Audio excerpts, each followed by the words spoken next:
Dragon Ball Super Manga Chapter 69 spoilers are out, and 7-Star is here for your panel-by-panel breakdown of what appears to be the first 10 pages of Chapter 69, The Succession of the Cerealites.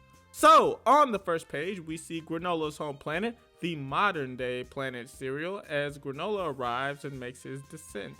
The cities are encapsulated by these bubble domes, which can appear to shift and morph at a moment's notice to allow entry or departure. Now, the function of these domes don't in fact appear to be providing oxygen, as we have seen inhabitants on the planet before outside, which infers an oxygen-rich environment, also lent to by the trees and various vegetation growing on the planet. The fish fin beings that live in the dome are seen later in the chapter to be able to stand out in the planet's natural environment as well, meaning that these domes most likely do not serve as a way to synthesize ideal living conditions on the planet, but instead to probably act as a defense from invading forces, maybe even from creatures and or animals that also live on Planet Cereal.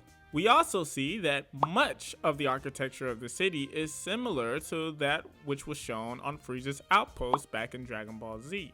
The inhabitants of this city are revealed to be the Sugar People, a race that is making its first appearance in the Dragon Ball series.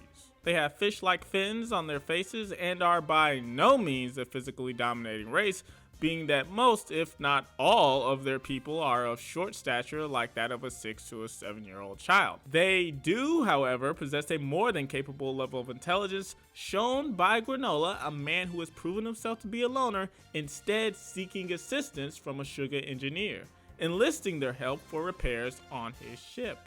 In the next shot, we see what appears to be a marketplace with multiple vendors. But the curious thing here is that all of the counters are raised to meet the height of an average person, coming all the way up to Granolah's waistline.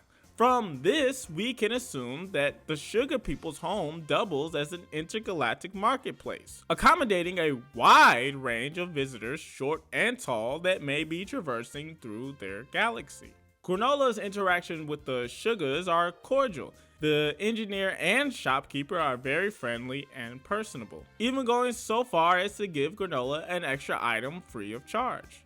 But as you'll observe, Granolah never appears without his trademark scowl, not for one moment relaxing to enjoy the company of his allies. He instead keeps a stern disposition, almost as if he's incapable of letting his guard down. Now, although the Sugar People have offered to accommodate Granolah with a home for himself in the city, we see that Granolah instead prefers to live in isolation, up on the mountain outside of the protection of the domes. While journeying up the mountain, Granolah has a conversation with Oatmeal, the presumed AI in Granolah's headset, during which Granolah provides us some exposition, flashbacking to the history of the Sugar People in relation to Planet Cereal. The Heeters are in fact revealed to have been behind it, acting as somewhat planet realtors, helping civilizations find new homes for a nominal fee. This is almost exactly the same operation once ran by Frieza. In his initial reign, Frieza grew his empire and presumed wealth by taking over planets forcefully and then selling the planet to another civilization or miscellaneous buyer at a profit, a business plan that led to the near genocide of the Cerealians. Interestingly enough though, it seems like Frieza never actually sold the planet Cereal after slaughtering the Cerealians. We can see from Granolah's mountaintop that much of the buildings and structures from his people's civilization still stand to this day, almost 50 years later, meaning there was no renovation process or attempt to wipe the slate clean, making the planet ready for a potential buyer.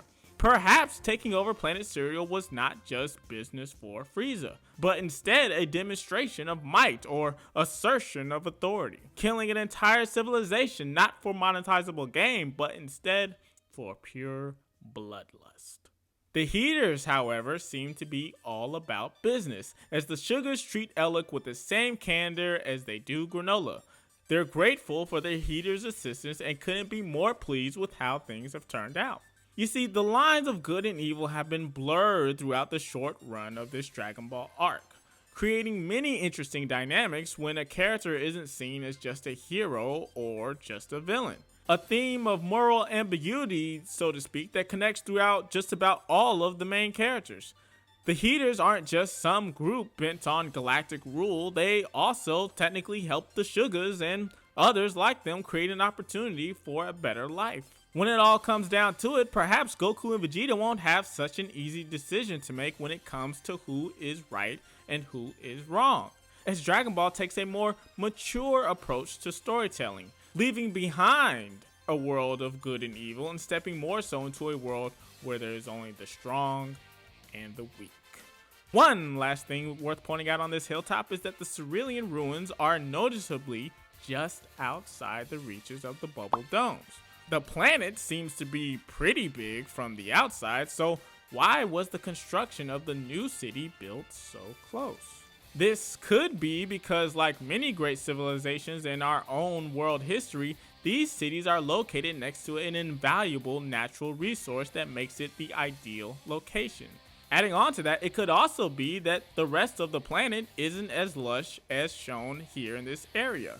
Even Granolah, someone who prefers to live in isolation, is in the immediate area.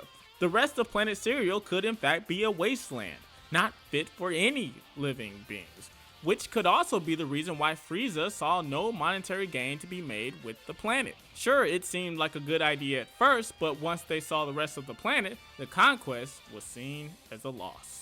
Which brings us to the last 2 pages of the spoilers, where we see Beerus and Vegeta not training but conversing, discussing the history of the Saiyans.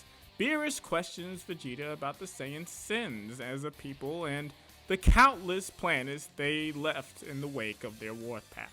Vegeta seems at peace about his Saiyan heritage though, as he openly admits that his ancestors' destruction was their own fault, a quest for supreme authority that resulted in their collective demise. A sentiment that Beerus, for some reason, disagrees with, saying that if Vegeta wants to in fact learn a new technique of the gods and unlock new heights of power, it is imperative that Vegeta understand the truth behind the Saiyans and their assorted past. The revelations of that and more await us on February 19th with the release of Dragon Ball Super Chapter 69. Tune in then for my raw, uncut reaction as well as my breakdown of the complete chapter that will follow soon after. All of that and more coming soon here to 7 Star. Thanks for watching and I'll see you soon.